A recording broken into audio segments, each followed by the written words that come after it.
أعوذ بالله من الشيطان الرجيم بسم الله الرحمن الرحيم السلام عليكم ورحمة الله وبركاته. Ó kọ Ọlọ́run ọba tí mo mú wá lénìí, òun ni Ad-Dayyan. Ad-Dayyan, Ad-Dayyan. Nínú orúkọ Ọlọ́run ọba tí èèyàn gbọdọ̀ máa ronú sí gbogbo ìgbà kó tó gbé gbogbo ìgbésẹ̀, kó tó sọ gbogbo ọ̀rọ̀, òun ni pé Dayyan ń wò ọ́. Kí ni ìtumọ̀ Dayyan? Ẹnikẹ́ni láwùjọ táwọn èèyàn bá lè lọ kẹjọ́ bá, lọ fẹjọ́ sùn pé lágbájá ọmọ tàmọ̀dù ẹ̀tọ́ mi kan bẹ lọ́wọ́ rẹ̀, ẹjọ́ ẹ bá ń gbà á padà. Tó ń tọ̀ ń sì wá láṣẹ lẹ́nu láti rí ìgbà pé ẹdẹ́tọ́ ẹ padà fún òun tán, ẹni tán pè ní Dayyan nínú èdè Lárúbáwá. Wọ́n lá Nábì sallallahu alayhi wa sallam wá ní lẹ́yìn tọ́lọ́run bá gbé wa dìde, Ọlọ́run mọ̀ ní anal malikud Dayyan, anal malikud Dayyan, èmi lọ́ba ọba ẹlẹ́san, èmi lọ́ba ọba oníṣirò tí ó gba ẹ̀tọ́ kálukú fún kálukú tó bá dijọ́ náà. Iṣẹ́ kan ò ní kérékéré nínú iṣẹ́ rí, iṣẹ́ kan ò ní kérékéré gan nínú iṣẹ́ bí kọ́lọ́run wá wá ní tí ìṣẹ̀san rẹ̀ kọ́ mọ́ rí tí ń jẹ́ Dayyan nù. Gá iṣẹ́ ìyá ó sì wá kéré, kí ni ká wá fi ṣẹ̀san rẹ̀, ó dá thank you, Ọlọ́run lẹ́san ẹ̀ lọ́dọ̀ tó ṣe déédéé rẹ̀. Iṣẹ́ kan ò ní tóbi kọ́ wá kọ́ Ọlọ́run láyà kọ́ máa rí ní tó lè fi ṣẹ̀san rẹ̀. Ẹ̀san tó jù bẹ́ẹ̀ lọ ń bẹ lọ́dọ̀ Ọlọ́run. Kí gbogbo ẹni tó fẹ́ ṣaburú tó fẹ́ ṣèkà máa rántí Dayyan kó tó ṣe o. Tó bá ní kí làwọn èèyàn ó ṣe, kò sí nǹkan lè ṣe, apá mi ká wọn. Àbó tiẹ̀ wá láburú kan tó lè ṣe sí wọn tó ń pè láṣegbé pé n bá ti ṣe wọn ní bí mi àforàn. Kí ẹran Ọlọ́run ọba tí ń jẹ́ Dayyan, kò ṣiṣẹ́ lára Ọlọ́run ọba tí ń jẹ́ Dayyan, yóò ṣẹ̀san, yóò gbẹ̀san. Kí gbogbo ẹni tí ń ṣe rere kó máa rántí Dayyan nígbà tó bá ń ṣe, kò ní jó sú ọ ṣe wípé wọ́n ti ṣe wọ́n dúpẹ́ fún mi, wọ́n mórí, mo ti ṣe wọ́n fi yìn mí. Tó bá ti gbọ́ Dayyan yìí kọ́dọ̀ ò ní rí o, ò ní dẹ́ni tó dúpẹ́ mọ̀ yàtọ̀ sẹ́ni tí ò dúpẹ́, ò ní dẹ́ni tó mórí mọ̀ yàtọ̀ sẹ́ni tí ò mórí ní gbogbo àwọn tó ṣe lórí.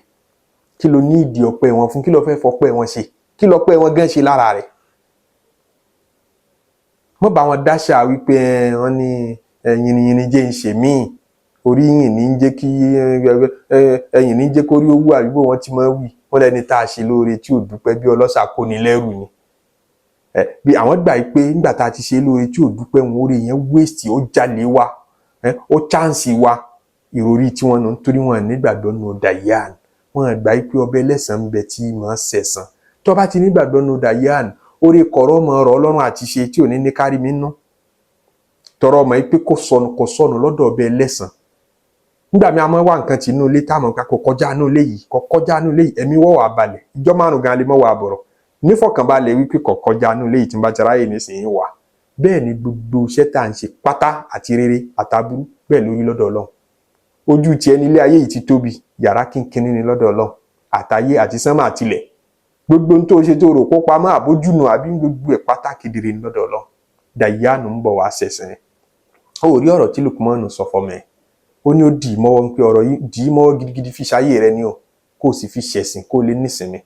Ó ní ya bunayya, ọmọ mi, innaha, ní tí mo fẹ́ sọ gangan ni wípé in taku mithqala habbatin, kódà tí ó bá ju dédé habbatin, hóró kan, min khardalin, nínú èso khardal, èso kínkín, èso tó kéré jù tí Lárúbáwá mọ̀ náà ń pè ní khardal, tí ń wù lọ́dọ̀ wọn tó kéré jù bí ká pè lọ́kà bàbà. Ya'ti biha Allah, Ọlọ́run ó mú wa, fatakun fi sakharatin, tó bá tún lọ sápamọ́ sábẹ́ òkúta ńláńlá. Ọkà bàbà tó sápamọ́ sábẹ́ òkúta ńláńlá sí wọlé wa abẹ́ àpáta. Aw fi samawat, àbótiẹ̀ wà ní sánmọ̀ tó tẹ́ ọjàbọ́ níbo ló fẹ́ wá sí. Aw fil ardi, àbí wọ́n rí mọ́nú ilẹ̀. Ya'ti biha Allah, Dayyan ráyè débi tí ó mú wa. Ọba tí ń jẹ́ Dayyan ráyè ẹ̀, iṣẹ́ yìí kéré láburú, iṣẹ́ yìí kéré lóore, ọ̀ráyè àti mójútó, yọ ṣẹ̀san ẹ̀.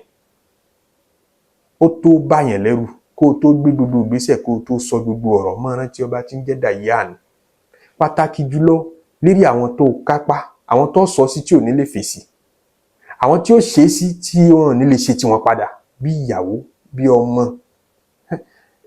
Àwọn èèyàn jẹ́ tá a bá ṣe fọ́mọ, tá a ṣàbúrú fọ́mọ bíbí inú wa, a máa ṣe bẹ́ẹ̀, tá a ṣàbúrú fọ́mọ bíbí inú wa, tá a sọ ọ̀rọ̀ burúkú sí. Àwa lérò pé ṣe bẹ́ẹ̀ mi mo bí ọmọ mi ni, kí ni ó ṣe, ọmọ mi ni mo lè sọ tó wùn mí, kò sí tí ń jẹ́ bẹ́ẹ̀ o. Dayyan ó gbẹ̀san padà lọ́dọ̀ rẹ̀. Ebi tó fi pa ọmọ rẹ̀ tó sì lówó lọ́wọ́ tó tọ́jú rẹ̀ tó sojúṣe, Dayyan ó gbẹ̀san. Torí nínú ojúṣe rẹ̀ gẹ́gẹ́ bí bàbá, gẹ́gẹ́ bí ìyá ló wà kó tọ́jú ọmọ rẹ̀. Tẹ́rí kọ́ lágbára. Èyí tó fi pàyàwó rẹ̀ lẹ́kún pé kí ni ó sì kọ́ máa kẹ́rù lọ́lé bàbá rẹ̀. Tán bá bí dáa kọ́sọ́ tiẹ̀ di. Tán bá bí dáa kó ṣe kinní kan lẹ́mìí wípé kò sí ní tí ó ṣẹlẹ̀. Èyí tó ṣe fọ́mọ ọ̀dọ̀, èyí tó ṣe fún stúdẹ́ǹtì láwọn tí a máa ń sábà rò pa kápá wọn. Bẹ́ẹ̀ ló yẹ ká ti bẹ̀rù ọba tí ń jẹ́ Dayyan, ọba ẹlẹ́san. Ṣẹ́ríká lórí tiẹ̀ ṣe padà láyé ni bóyá ẹ̀san ọjọ́ àlùkìyámọ̀ ọkọ̀ bá fúyẹ́ pé òun náà ṣáà ti gbẹ̀san padà láyé, ó ṣáà sọ tiẹ̀ di. Àmọ́ àwọn tí ò ní, àwọn tó sọ̀rọ̀ sí tí ò ní ìyẹ̀sà, àwọn tó bù tí ò ní anakumullah, tó pè ní stúdẹ́ǹtì, tó pè lọ́mọ kéwú, ọ̀wá lè lálàá ṣe wọn, lè sọ tó wọn sí wọn nínú ọ̀rọ̀. Ya'ti biha Allah, Ọlọ́run ní màá ṣẹ̀san ẹ̀, Ọlọ́run ní màá ráyè ẹ̀, àti yìí tá a ṣe tójú rí àti yìí tá a ṣe tó jáburú. Ẹ̀jẹ̀ a máa kọnu Ọlọ́run níbẹ̀ ká máa rántí ọba tí ń jẹ́ Dayyan.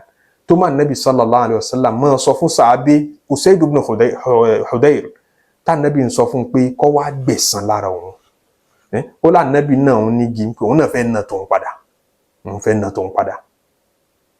Ànábì ni ó yá, ó wá ní ká Nabi ó tún bọ́ṣọ tó ń gbà tó ní mi kò sáṣọ lára mi, mo fẹ́ kí wọ́n náà bọ́ṣọ. Ànábì tún bọ́ṣọ fún. Ànábì tọ́lọ́run lóhun ti foríjìn sallallahu alayhi wa sallam, tó lóhun ti yáàfì rẹ̀, kò fẹ́ kóhun tún lọ kẹsàn.